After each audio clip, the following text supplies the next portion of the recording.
Hi, this is Luke from YAstrength. Intermittent fasting is a broad term in that it can have so many meanings when someone says that they do it.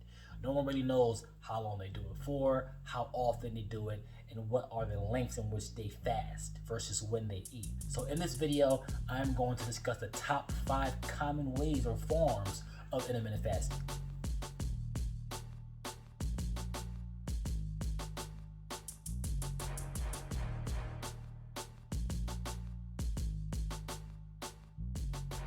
Alternate day fasting.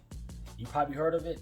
It's a very common form of intermittent fasting. You fast every other day or you fast every other 24-hour period of time. Now, this type of fasting can be typical to do right away, so it's not really recommended for people who are new to fasting. There are actually different variations of alternate day fasting, some that include where you can eat a small amount of calories, a couple of hundred or so, on the days that you're actually fasting. But I always come from the viewpoint and understanding that fasting means you do not eat for a specific or specified period of time. So I won't be discussing those alternate forms of alternate day fasting. Plus, science says if you are eating, then you aren't fasting. By default, you can't have 2 and 2 together. So for the sake of keeping it simple, alternate day fasting is when you do not eat for a 24-hour period or every other day.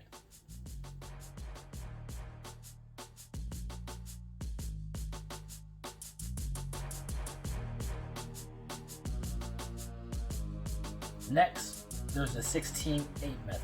You fast for 16 hours every single day, and for each of those days, you have an 8-hour eating window. This is actually the most common form of intermittent fasting, and this is what people hear about the most when they begin their intermittent fasting journeys, the 16-8 method. With this fasting method, you can fit anywhere from 3 to 4 meals within that 8-hour eating window, depending on your diet. Let's say you ate your last meal at 9 p.m., you sleep, you wake up, skip breakfast, and you do not eat until 1 p.m. So your last meal is at 9 p.m.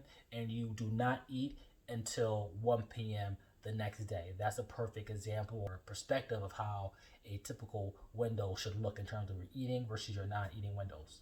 Now, some people even adjust this to like a 14-10 or 15-9 to have some wiggle room in terms of when they actually fast.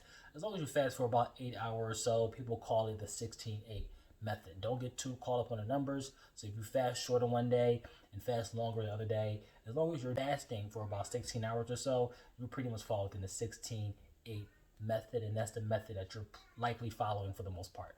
Just do what feels best. Plus, some people might prefer a shorter fasting window because they feel like they could do better if they fast for shorter periods of time. Others feel like they do better when they fast for longer periods of time.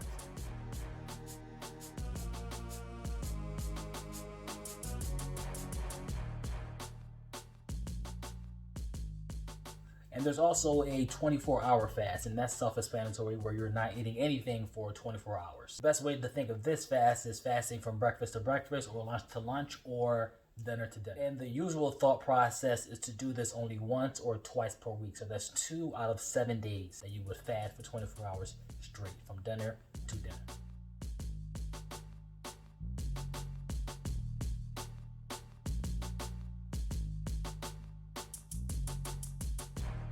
You also have the 12-hour fast, and I made a video about that a couple of months ago, talking about how the 12-hour fast can be a great entry for those who want to get into intermittent fasting without jumping right into those long extended fasting windows.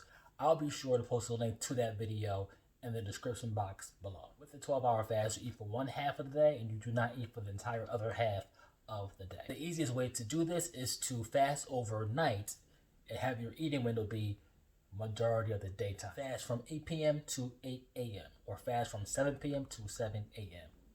It's great because, as you can see, your fasting window will be for essentially most of the night. So you won't have to go through those hunger pains that you might go through or experience, which goes and comes away as you fast.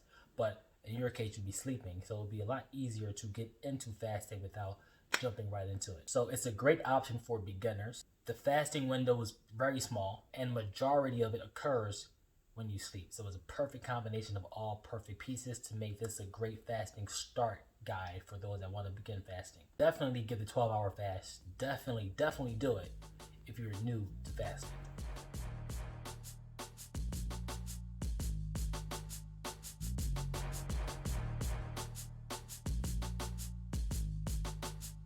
Then there's OMAD. OMAD is an acronym for 1 meal a day. It's when you fast for 23 hours and you eat for 1 hour, the 24th hour of that day. You can eat as many meals as you want within that 1 hour, but typically you can only squeeze in or fit in, 1 meal and probably a snack or a good dessert within that 1 hour time frame. But that is what OMAD stands for. Again, it's 1 meal a day, 23-hour fast, and 1 hour eating window. And again, the idea is to eat for that 1 exact hour every single day. So if you eat at 6 p.m. today, you eat at 6 p.m. the next day, and 6 p.m. the following day, and so on and so forth. It's always going to be 6 p.m. on subsequent days moving forward. If you switch it up during any specific day, that's no longer considered OMAD, because then you'll be eating more than once within the 24-hour period. So you want to be the same exact hour every single day. Most people try to have their 1 meal around the most active part of the day, but everyone's different. Figure out when you want your 1 meal to be based on when you feel as though you need the resources the most. But in general, as long as you eat the 1 meal per day at that same hour, you try to pack as much nutrient-dense food as you can within that meal, you should be okay, regardless of when your most active part of the day is. Try it out and see how your body reacts, and see if you could do it during the most active day, or if you could set it up in a time that is most convenient for you when you have time to make a good meal, because your most active part of the day may not necessarily be the time in which you have the most time to make an actual solid meal.